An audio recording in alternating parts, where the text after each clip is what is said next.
दोस्तों इस वीडियो में हम कतर के बारे में एक बहुत इंपॉर्टेंट अपडेट शेयर करने वाले हैं, तो वीडियो को लास्ट तक ज़रूर देखें, आगे भी शेयर करें। यहाँ पर स्क्रीन पर आप लोगों को एक वीडियो चलती हुई नजर आ रही होगी। ये video ministry of commerce and industry की तरफ से है। ये वीडियो शेयर किया गया है खास करके दुकानदारों के अंदर में अवेयरनेस पैदा करने के लिए। आप लोग यहाँ पर देख सकते हैं, इसमें आपको नजर आ रहा होगा कि जब लोग शॉपिंग मॉल जाते हैं तो क्या होता है कि शॉपिंग मॉल के अंदर में बहुत सारी छोटी बड़ी दुकान अलग अलग बनी होती है। तो कुछ दुकानदार क्या होते हैं कि गेट पर खड़े होकर के हर आने जाने वाले को अपनी तरफ मुतवज्जा करते हैं, अपना सामान को दिखाते हैं, लोगों के पीछे चलने की कोशिश करते हैं और अपने दुकान की तरफ बुलाने की कोशिश करते हैं। तो ये अपडेट खास करके ऐसे ही लोगों के लिए है। इसी तरह उन लोगों के लिए भी है जो कि मस्जिदों के बाहर में जाकर के सामान बेचते हैं। आप लोगों ने देखा होगा कि जुमा की नमाज के बाद में मस्जिद के बाहर कुछ लोग मिल जाते हैं सामान बेचते हुए। मैंने अपनी आंखों से देखा है कि जुमा की नमाज पढ़ने के बाद में वहां पर लोग सब्जी तरकारी बेचते हैं। इसी तरह ईयरफोन बेचते हैं, कुछ और भी सामान बेचते हैं। इसी तरह कुछ लोग आपको जो है आम रास्ते पर मिल जाएंगे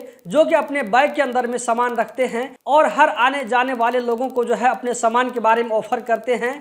तो ये जो है इन सारे लोगों के लिए है। तो अपने सामान को या ये कि अपने दुकान को इस तरह प्रमोट करने का जो भी तरीका हो, तो इन सारे लोगों के खिलाफ में ये video ministry of commerce and industry की तरफ से शेयर की गई है। अगर ऐसे लोग अपनी एक्टिविटी से बाज नहीं आते हैं तो ऐसे लोगों के खिलाफ कार्रवाई करते हुए इन लोगों की दुकान को 15 दिनों तक के लिए बंद किया जा सकता है। आप लोगों ने देखा होगा कि वीडियो के लास्ट में एक ऑफिसर आते हैं और दुकान वाले से सारा जो है डॉक्यूमेंट पूछने के बाद में उस दुकान में स्टिकर चिपका करके जाते हैं कि आपकी दुकान इतने दिनों तक के लिए बंद की जा रही है। दोस्तों इस वीडियो में इतना ही। हम जल्द ही मिलते हैं किसी नई वीडियो में। कतर के बारे में हर छोटी बड़ी खबरों से बाखबर रहने के लिए गल्फ एक्सपर्ट यूट्यूब चैनल को जरूर सब्सक्राइब करें।